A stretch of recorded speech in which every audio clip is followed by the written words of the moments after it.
anteriormente es una revisión, en este caso utilizando el sistema Cochrane, el cual se basa en la búsqueda de artículos científicos, los compara y evalúa para tener una mejor evaluación científica. En este caso el tema es la comparación de la bupivacaína hiperbárica versus la isobárica, la cual se utilizó en este caso la cirugía cesárea electiva. En primer lugar, buscaba comparar cuál era mejor, pero como vamos a ver más adelante, no sé si se ve la presentación. No, a No, mí, no. a mí por lo menos no. Ah,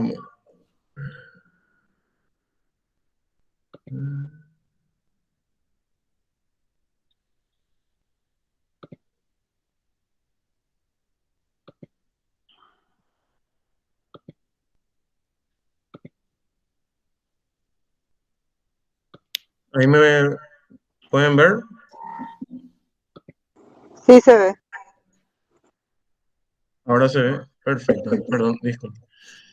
Bueno, como decía anteriormente, la revisión comparando la bupivacaína hiperbárica con la isobárica para anestesia cesárea y otra vez le condiciona para selectivas. Como dije anteriormente, se utiliza el sistema Cochrane, una base de datos que agarra varios artículos. En este caso, lo que se vio primero era buscar la efectividad entre la isobárica y la hiperbárica, ¿verdad? ¿Cuál era mejor? Es lo que buscaron. Pero en el largo de sus comparaciones, en los artículos que se usaron, ya que usaron los 9 artículos que pudieron subdividir en 10 estudios, analizando 614 pacientes, cambiaron ese objetivo que tenían anteriormente, en el cual se demostró que no había una superioridad entre la isobárica y la hiperbárica como tal, sino que ya buscaban determinar su efectividad y seguridad para la anestesia espinal en cesárea electiva. Como sabemos, ahora cada vez más hay un aumento de la tasa de cesáreas en varias partes del mundo, ya que hace una revisión a nivel global. Generalmente se utiliza anestesia neuroaxial en el caso de una cesárea electiva, ¿verdad? Específicamente la anestesia espinal en su mayor porcentaje a la vez, y después en algunos casos la anestesia general, ¿verdad? Dependiendo del caso. En este estudio, aclaro, se utilizó anestesia neuroaxial, variando entre artículos, ya sería una anestesia puramente raquídea o combinada con peridural, como vamos a ir viendo más adelante. Observando las comparaciones que tiene este artículo, se llegó a la conclusión que la bupivacaína es el anestésico local más utilizado en este tipo de cirugías. Y tenemos otra vez la comparación, la bupivacaína hiperbárica, a la cual se le adicionó glucosa, generalmente 80 miligramos ml, a la bupivacaína isobárica, que es la conocida como simple en este caso. Según este estudio, se han utilizado ambas sin ningún inconveniente. Lo que buscamos ahora evaluar es la seguridad y eficacia en algunos puntos que vamos a ver según el estudio seleccionado. Además, el nivel de bloqueo sensorial después de la inyección espinal aclara que es impredecible, ¿verdad? Depende de ciertos factores como ya conocemos, justamente de la varicidad, en este caso que va a comparar más adelante, la posición del paciente, la altura en la cual se hace la inyección. Y además tenemos el factor de que estamos hablando de una cesárea, ¿verdad? Entonces tenemos que tener en cuenta los cambios fisiológicos que se producen en el embarazo, lo cual sabemos que disminuye ya los requerimientos anestésicos, así como también, dependiendo de los factores hormonales, a la vez puede haber una diferencia en la extensión del bloqueo sensorial que muchas veces es impredecible. Una cosa que quiero aclarar, la búsqueda sistemática de estos artículos es que no puedo demostrar de una manera concluyente que uno sea mejor que el otro. Entonces, como dije anteriormente, pasa a buscar otro objetivo que sería la seguridad y eficacia en cuanto a ciertos puntos, ya sea la conversión a anestesia general, eh, la necesidad de agregar algún tipo de analgésicos postoperatorios o sus, sus objetivos secundarios, ¿verdad?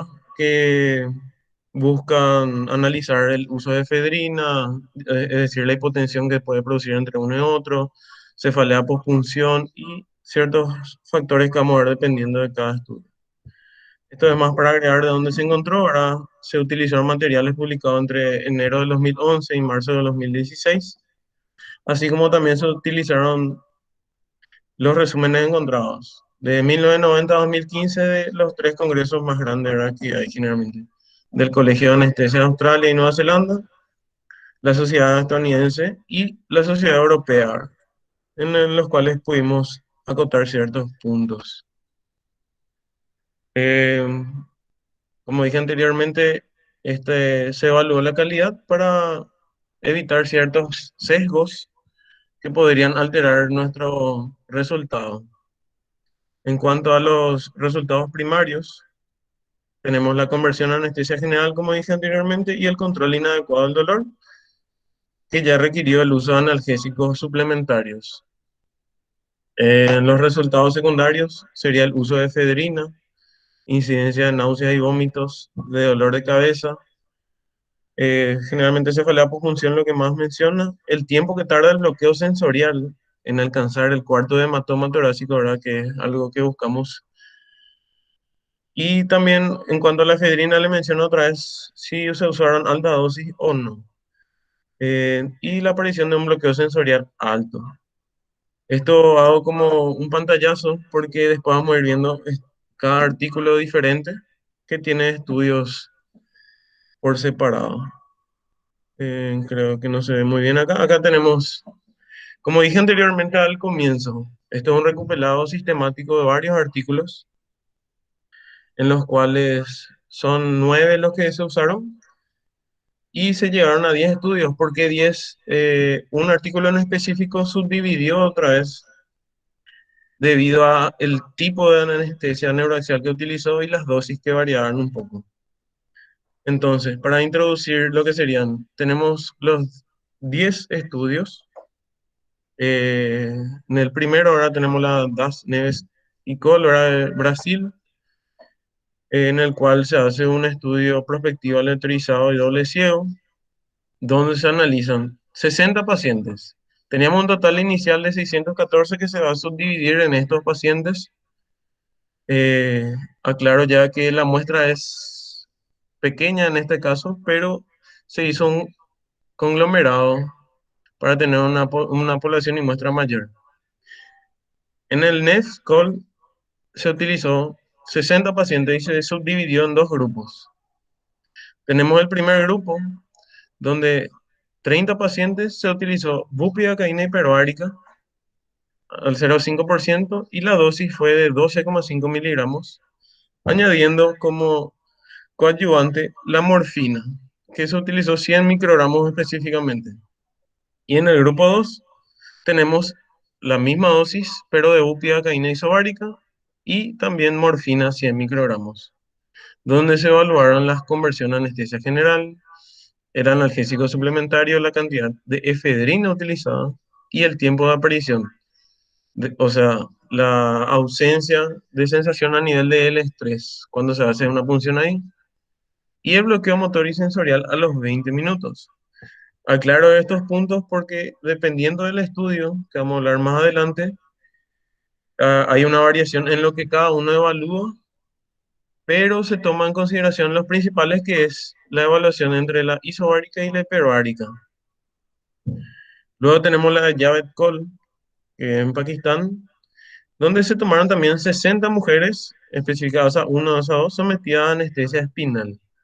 También se dividió en dos subgrupos, en los cuales tenemos 30 pacientes en los cuales se hizo solo bupivacaína hiperbárica a 12,5 miligramos. También con bupivacaína isobárica 12,5 miligramos, donde lo que se agrega acá son más variables, siempre teniendo en cuenta la conversión a anestesia general como un parámetro de resultados primarios. Y después evalúa en 3 minutos cómo va subiendo la altura. Tenemos de T6 a T, de T10 a T6 a los 3 minutos y luego se volvió a evaluar de T6 a T8 los 5 minutos. Si lograba un bloqueo motor en cuánto tiempo, ya sea en 1 minuto o 5 minutos, y se llegó a utilizar efedrina o no en estos pacientes. Después tenemos el estudio de Pushy y Ashsan, en el cual también tenemos 60 pacientes, o sea, 60 cesáreas, donde son electivas, sin comorbilidades y una gestacional de 37 semanas. En este caso se utilizaron dos subgrupos, en el cual se utilizó bupivacaína hiperbárica 10 miligramos con 2,5 microgramos de fentanilo en 0,5 ml de solución salina en la preparación. O sea, teníamos un volumen de 10,5 ml de 2,5 ml en total. Y en el segundo grupo, la bupivacaína isobárica 10 miligramos con 2,5 microgramos de fentanilo en 0,5 ml de solución salina. En este caso, se evaluó sobre todo el uso de efedrina, el bloqueo a nivel de T4, cómo hay esa regresión de el tiempo en el cual se tomó el dermatoma, el tiempo que llevó el bloqueo motor y las complicaciones, ya sea el número de episodios de hipotensión o bradicardia. En el estudio de Richardson, que es un estudio prospectivo randomizado, también tenemos, en este caso, 30 pacientes. Son ASA 1, ASA 2, no tenían trabajo de parto anterior y están para cesárea electiva con anestesia espinal para nuestra muestra. En el primer grupo se utilizó 15 participantes, en los cuales se administró 15 miligramos de bupivacaína hiperbárica con 200 microgramos de morfina. Así como en el grupo 2, varió solo la bupivacaína isobárica, 15 miligramos, 200 microgramos de morfina. En este caso también ya evalúa otra vez de nuevo la conversión a anestesia general, si requirió de analgésico suplementario, el uso de efedrina, náuseas, vómitos, el tiempo en el cual llega al T4, el bloqueo sensorial y motor al tiempo en el cual llega, la calidad de la anestesia y la calidad de la analgesia postoperatoria, la incidencia de efectos secundarios y los parámetros psicométricos de la paciente. En el estudio de Russell y Homsel, un estudio prospectivo randomizado a doble ciego, donde se hicieron 40 pacientes. Uno de ellos no se pudo analizar, tenemos el grupo 1, donde hay 19 pacientes, donde se utilizó en este caso bupivacaína hiperbárica a 12,5 miligramos. Y en el grupo 2, 20 participantes, bupivacaína isobárica a 12,5 miligramos, donde también se vio la anestesia, conversión a anestesia general, analgesia suplementaria, presencia de náuseas y vómitos, dolor de cabeza. En cada uno de estos estudios tenemos ciertos parámetros que ellos buscaron comparar para que sean los más similares y evitar el sesgo y también evitar la heterogeneidad de los estudios. Por eso me tomo mi tiempo para ver estos estudios y posteriormente vamos a ver una conclusión y vamos a entrar más en lo que sería la anestesia con la bupivacaína hiperbárica y la isobárica propiamente dicha. En el estudio de Charcot and Etty, este es el que se subdividió otra vez, o sea, este es el artículo que se subdividió en dos artículos. En el primero se utilizaron 50 pacientes para cesárea electiva. En este caso se usó con anestesia combinada espinal epidural, pero se aclara que en este caso, al ser inicialmente espinal, desde un principio sí puede entrar a compararse entre estos otros artículos. Como van a observar, las dosis anteriores que estaba diciendo eran bastante elevadas, 2,5 miligramos, 15 miligramos inclusive llegaba a ser en algunos casos, y añadían además en algunos casos los coadyuvantes. Generalmente morfina y fentanilo es lo que se utilizó en estos estudios. En el de San Cordy se utilizó 25 en un grupo y 25 en el otro, donde se hacía bupivacaína a 9 miligramos y 200 microgramos de morfina. En el segundo grupo era bupivacaína isobárica, en el primero hiperbárica. Y se evaluó si hubo conversión a anestesia general, si requirió analgesia suplementaria, el uso de efedrina y la náuseas y vómitos intraoperatorios. La segunda parte del estudio de Sarcot también utilizó 50 pacientes. En este caso se subdividieron en grupos en los cuales se utilizaron bupivacaína isobárica, 9 miligramos, pero en este caso con 25 microgramos de fentanilo. Y en el segundo grupo, la bupivacaína isobárica de 9 miligramos con 25 microgramos de fentanilo, donde se evaluaron los mismos factores. Si se convirtió en anestesia general, si requirió alguna suplementación en cuanto a la analgesia, el uso de efedrina y la presencia de náuseas y vómitos. Luego continuamos en el otro artículo, en el otro estudio, que sería el de Sarvela, Helski y Finland, donde se hizo un doble ciego, también randomizado prospectivo al estudio, donde se usaron 76 pacientes a término entre 37 a 42 semanas,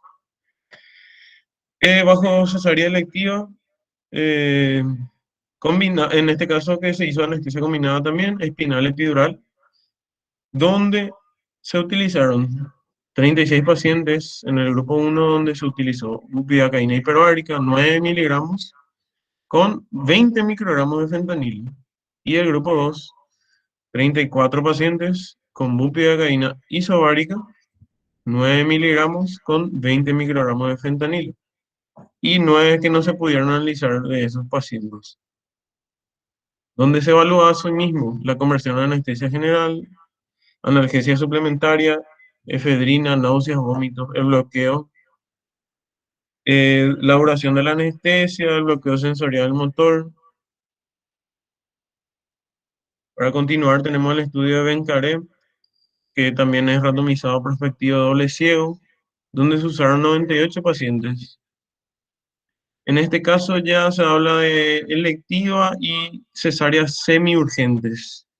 No profundiza mucho qué le considera semiurgente en este caso, pero va orientado hacia pacientes, en primer lugar, de cesárea selectiva. En este caso, como era combinada espinal epidural, se usó una dosis de bupivacaína de 6,6 miligramos con 3,3 microgramos de sulfentanilo, y en el caso de la isobárica también 6,6 miligramos con 3,3 microgramos de sulfentanilo. Aclarando que se realiza primero la espinal en estos estudios y luego, según se evalúa, es recién la que se utiliza la anestesia epidural para que no haya sesgos en esa parte.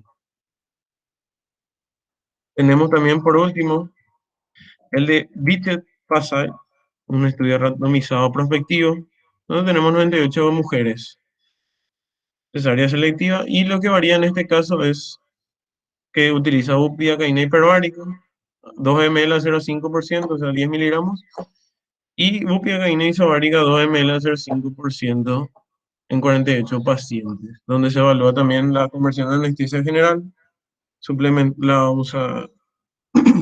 el uso de analgesia suplementaria, náuseas, vómitos, y así como también la altura del bloqueo. ¿Por qué tantos artículos y por qué quiero hacer énfasis en eso? Porque lo que se buscó en esto es que se puedan incluir varios estudios y comparar la anestesia neuroaxial en sí. Son 3 estudios lo que incluyeron en este caso la espinal con epidural, como dije anteriormente, No se descarta estos estudios porque en un principio se utilizó solamente la espinal, haciendo énfasis en la dosis principalmente para obtener los resultados. Dejo esta imagen para poder recordarnos un poco de cada estudio, porque de los 9 estudios que se incluyeron, de los 9 artículos, se subdividieron en 10, como dije. Es la de Sackar Group la que se dividió en, en 2 estudios a la vez. De estos se asignó a los pacientes de forma aleatoria en 4 grupos. En el de Sarco, como pudimos ver, se subdividió en los que recibieron morfina, ya sea isobárica o hiperbárica la bupivacaína, y en el otro que recibió eh, fentanilo. Además de eso, se subdivide otra vez de esos 10 estudios, que de los 10 estudios en un principio no incluyeron mujeres con embarazos complicados. Asimismo, los estudios que utilizaron la técnica espinal epidural, que sería el de Bankerot, el que tiene el número 8, el de Cervela, el número 9, y el 17, que son los de Sarculu, que se dividió en 2. En un principio, raquiestesia, nomás lo que se usaron, no tuvieron que utilizar la infusión peridural o no describe como tal. Las técnicas de raquiestesia propiamente dicha ya son la Gasnevel, la Javet, la Punish Afan, la Richardson y la Russell and Holmes. Y la Beecher Paisel, en el cual lo que variaban son las dosis de bupivacaína. Lo que ellos buscaban era usar una dosis similar en ambas, pero entre estudios variaba la dosis, ya sea aumentando, como dije, una dosis máxima de 15 miligramos en algunos, 12,5 es lo que más se utilizó, y en los últimos estudios se utilizaron valores de 10 miligramos en las pacientes, ya sea isobárica o hiperbárica. En estos estudios, lo que se pudo observar es que eh, se, se hizo una búsqueda en el resultados principales, ¿verdad? Para rememorar. La conversión a anestesia general y la utilización de una analgesia postoperatoria o requerimiento de algún analgésico postoperatorio. Entonces, ¿qué se vio? Que de estos 9 estudios, se informaron en 4 de ellos la necesidad de analgésicos suplementarios. Pero ¿qué pasó? Al comparar estos artículos se vio que no había una mayor incidencia entre la isobárica y la hiperbárica en la utilización de una analgesia suplementaria. Solo varió en el caso de las que se hicieron combinadas, espinal epidural, en donde se hicieron dosis más bajas de nuestro anestésico local, ya sea bupivacaína hiperbárica o isobárica. En ese caso sí se vio un aumento, pero fue una muestra muy pequeña para darle un valor moderado o alto a este estudio en cuanto a la necesidad de una analgesia suplementaria. Además, tener en cuenta que en la mayoría de estos estudios no se observó muchos eventos. De los pacientes, prácticamente de 50 pacientes en algunos estudios, en 1 o 2 casos nomás se pudo observar. Entonces, la muestra en cuanto a eventos fue disminuida, por lo que se clasificó a la evidencia como baja en este caso, por la incertidumbre que había de la idoneidad de los métodos de asignación al azar utilizados. Además, en cuanto a la intubación, o sea, el paso a anestesia general, también el porcentaje que se observó en los estudios fue mayor en el caso de las dosis más bajas, ya sea en el estudio de Vancouver, que se usó 10 miligramos, o en la propiamente dicha de Benkerud y la de San Cruz ETI, que se usaron dosis muy bajas porque se combinó con anestesia epidural. Solo en esos casos en los que usaron dosis altas, también no se vio una elevación en cuanto a la anestesia total para que requiera anestesia general. No hubo inconvenientes por esa parte. Así como también dije anteriormente, había unos resultados secundarios que trataban de evaluar estos estudios, que eran el uso de efedrina, la presencia de náuseas y vómitos, la altura a la cual llegaba entre uno y otro estudio, así como también la velocidad. En cuanto a esos resultados secundarios, el que más llama la atención, o sea, el que más credibilidad le da, ya le da un nivel moderado a alto de información, en este caso, ¿verdad? Como evidencia, es a la velocidad en la cual llega a la altura de T4.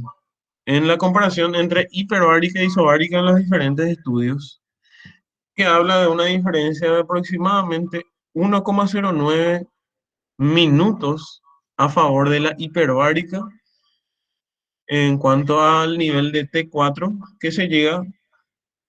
El tiempo específico no habla en ningún artículo la totalidad en la cual se evaluó, pero sí habla de ese tiempo más breve, o sea, un minuto aproximadamente es más veloz al utilizar la bupivacaína hiperbárica.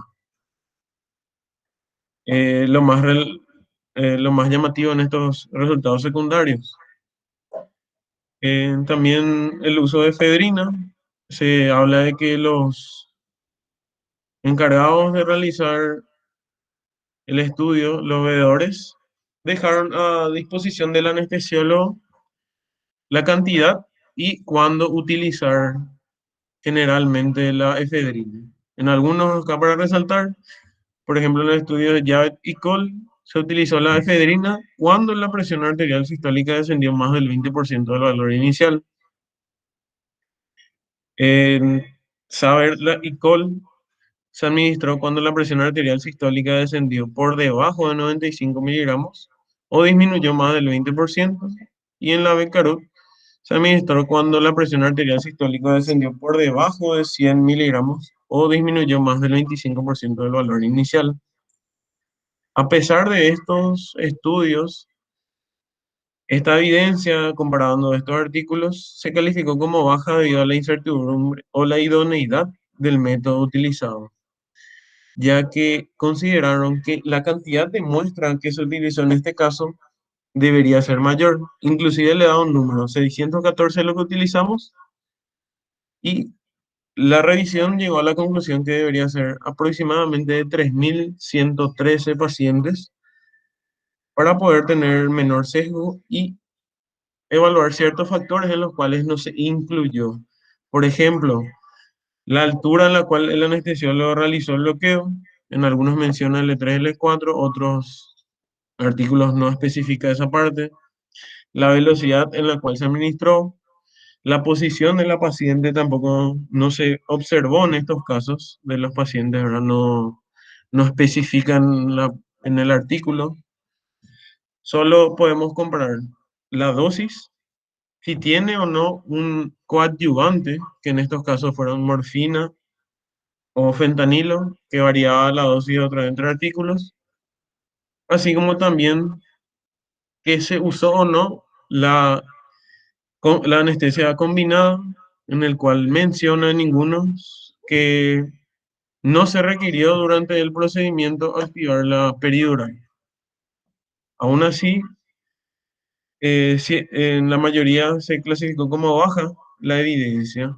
Quiero aclarar nomás esa parte porque hicieron un recopilado, se llegó a ciertas conclusiones, pero en la totalidad otra vez deja la incógnita ciertas variables que no se incluyeron, pero no había otro artículo con esta información tan amplia que encontramos. Como dije anteriormente, la que más se clasificó como era alta inclusive era la idoneidad en cuanto al bloqueo sensorial, que le da una prioridad a la bupivacaína hiperbárica. En cuanto a anestesia general, se volvió a hacer un análisis con otro método y no se observó mayor una mayoría en cuanto a isobárica e hiperbárica. Hay ciertos estudios donde sí se vio una predominancia en la hiperbárica cuando se utilizaron dosis muy elevadas, específicamente 15 miligramos con 200 microgramos de morfina. Es lo que se obtuvo en dos casos, una anestesia de raquídea total, por lo cual tuvo que proceder a anestesia general. Y en el de la Vancouver, que se utilizó 6,6 miligramos de bupivacaína, se observó la necesidad de pasar a anestesia general debido a el periodo corto de bloqueo y el dolor que manifestaba la paciente. Así también no hay diferencias en cuanto a la cantidad de efedrina utilizada o la dosis, en qué momento realizarla, también por la variabilidad que se observó dependiendo del anestesiólogo que realizaba. En cuanto a, acá tenemos lo que sería la conversión a anestesia general, que volvieron a hacer el estudio, como o sea, volvieron a analizar y no se observó un porcentaje prácticamente nulo, en porcentaje de 0,33 o lo mínimo dependiendo de cada uno, según el método de Peto, de Machine y Hens, es lo que más se evaluó. Y también el dolor de cabeza y la analgesia suplementaria, muy poco de la diferencia que se observó en estos artículos. No es tan llamativo. Como dije anteriormente, la velocidad a la cual llega a nivel T4 es lo que más evidencia se le dio.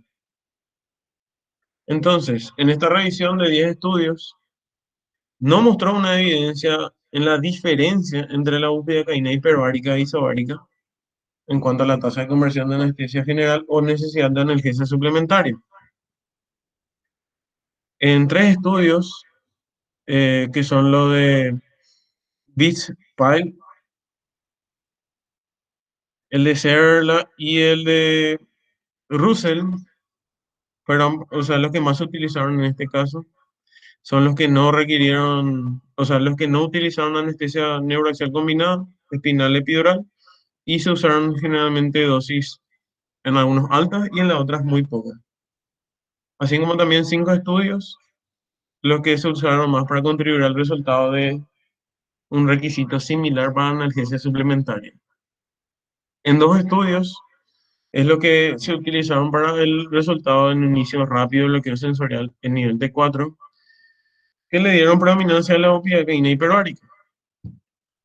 Así como también no se pudo investigar el nivel sensorial máximo alcanzado durante el bloqueo intratecal o la recesión de bloqueo sensorial debido a los diferentes métodos para evaluar el nivel, ¿verdad? Algunos utilizaban la punción con una aguja o una torunda con alcohol o inclusive éter empapado, con lo cual variaba otra vez. ¿Dónde usaban? ¿En qué momento?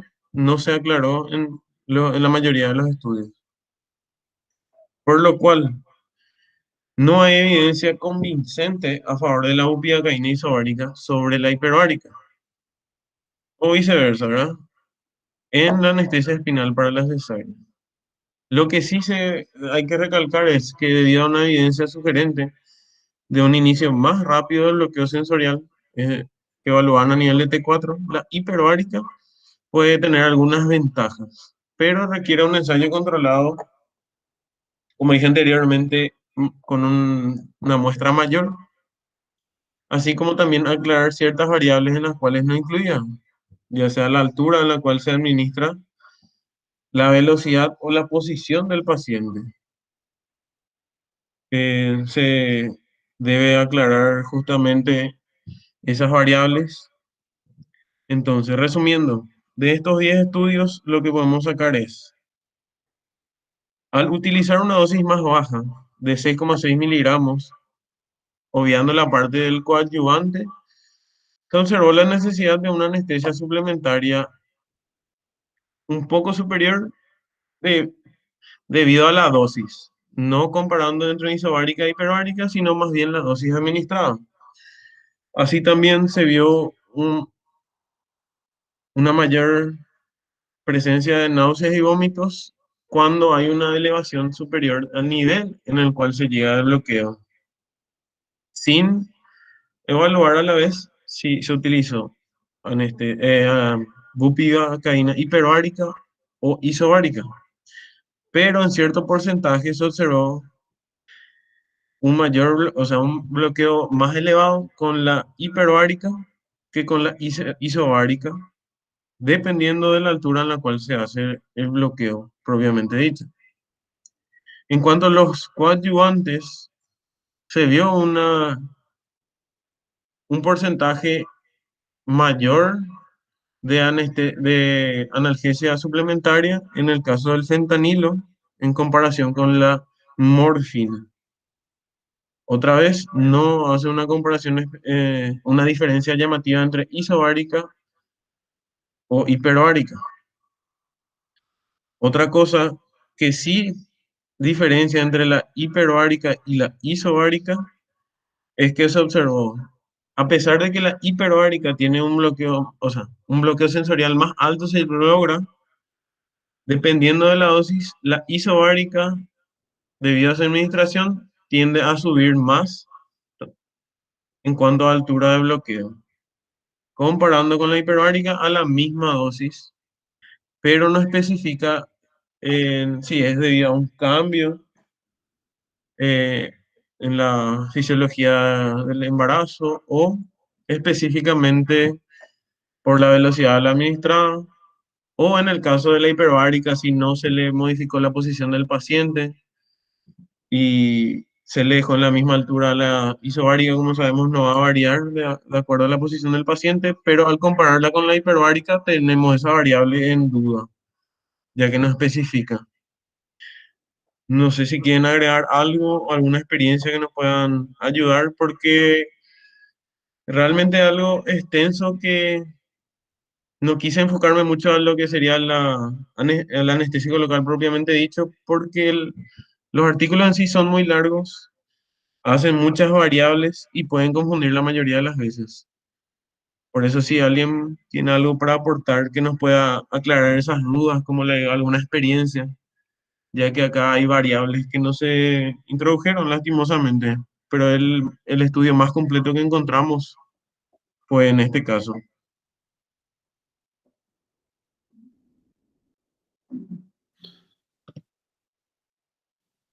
Bien, muchas gracias, Pedro. Un tema bastante interesante. Eh, Anoté algunas cositas que quiero mencionar al final también sobre algo que leí sobre este tema. Pero bueno, dejo abierto para los que quieran hacer algún comentario, comentar una experiencia de su utilización de bupivacaína isobárica en anestesias cesáreas, si qué experiencia tienen, si qué les pareció, cómo hacen, cómo lo utilizan. Entonces, bien, alguien, no sé si nos puede contar, nos puede ayudar sobre este tema.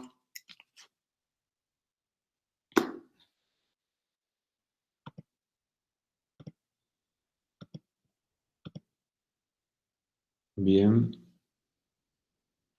Bueno, Pedro, yo anoté algunas cositas que justamente ese tema es ese artículo es un metaanálisis, Sí, trata de estudio de varios, de eh, varios artículos. sí, varios artículos.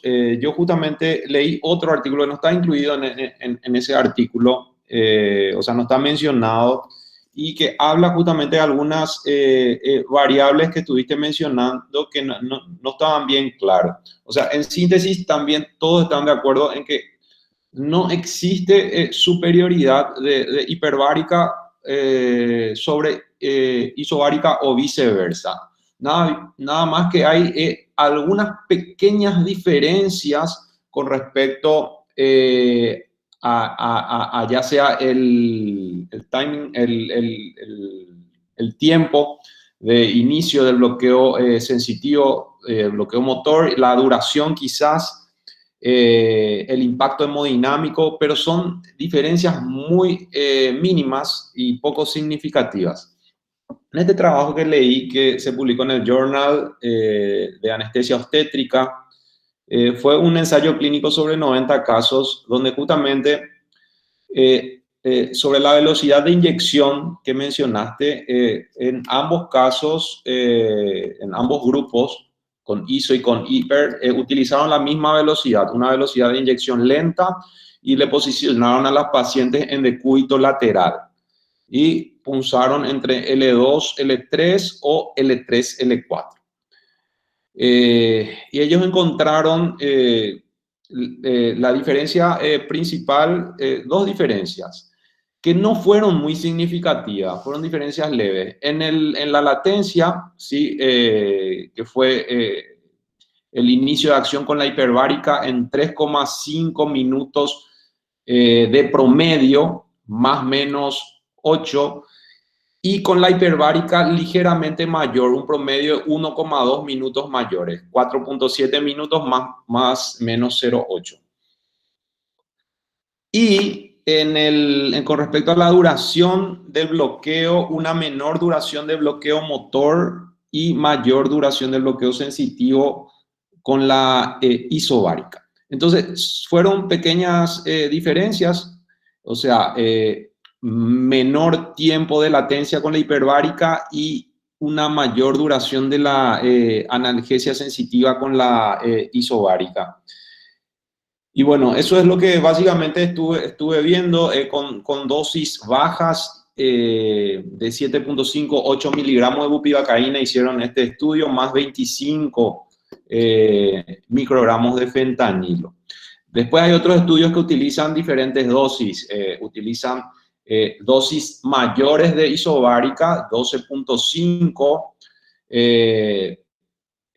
comparando con 10 miligramos de hiperbárica, pero no utilizan fentanilo, utilizan solamente combinado con morfina.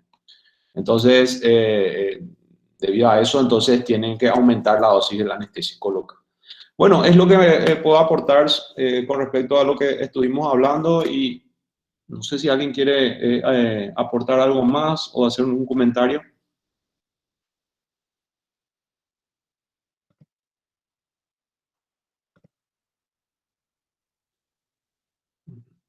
A ver, un poquitito. Hay mucha gente que tiene experiencia en cesáreas, pero la verdad que no estamos muy acostumbrados a utilizar la isobárica. Entonces, yo creo que a partir de ahora que estuvimos revisando un poquitito este tema, nos puede dar la plena seguridad de que su utilización es efectiva. Podemos realizarlo en las mismas condiciones que la hiperbárica y sin diferencias significativas en el resultado que vamos a obtener. No sé si querés agregar algo más, Pedro.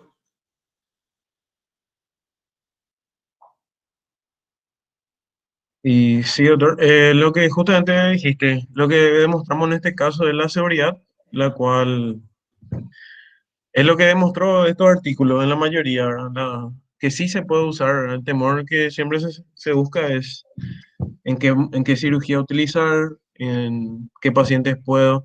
Justamente algo muy interesante de que hayan elegido las pacientes gestantes, ¿verdad? Ya conocemos los cambios que se producen en ellas, el temor en cuanto a la elevación de la altura por los cambios justamente fisiológicos que se tiene, e inclusive las dosis que te da un parámetro bastante elevado. Ya si obviamos la parte de la epidural, inclusive se usan valores de 9 hasta 15, en los cuales muchos cambios no se observaron. Obviamente ya con cada dosis se observa diferentes cambios, ¿verdad? En los cuales se deben prever nada más. Sobre todo la hipotensión, ¿verdad? Como dijiste, cambios hemodinámicos es lo que más a ellos les preocupaba, pero comparando mismas dosis, justamente ese es el problema. Comparan las mismas dosis, entonces no podemos tener tanto rango. Justamente entre dosis similares no hay mucha variación, lo que me da una seguridad. Ya quedaría, en cambio, extrapolar a nuestra actividad para ver su funcionamiento o poder agregar ciertas variables para nuestro conocimiento que está bastante interesante ya que los pacientes a los cuales, ¿cómo se diría? Los pacientes a los cuales tenemos, ¿verdad? Tenemos una cierta cantidad. Justamente las cesáreas en esta época creo que no disminuyeron en ningún momento. Tenemos una gran población, ¿verdad? Dentro de todo, lo cual se podría ir evaluando lentamente su uso. Perfecto, entonces Pedro, muchísimas gracias por el aporte. Entonces, si nadie más quiere agregar, entonces alguna cosa, damos por finalizada la reunión de hoy. Entonces, es para seguir leyendo sobre este tema y bueno, les agradezco a todos su participación y nos vemos el próximo martes con otro tema de revisión bibliográfica. Hasta la próxima. Gracias, profe. Hasta Dale, luego, muchísimas gracias. gracias. Gracias, profe.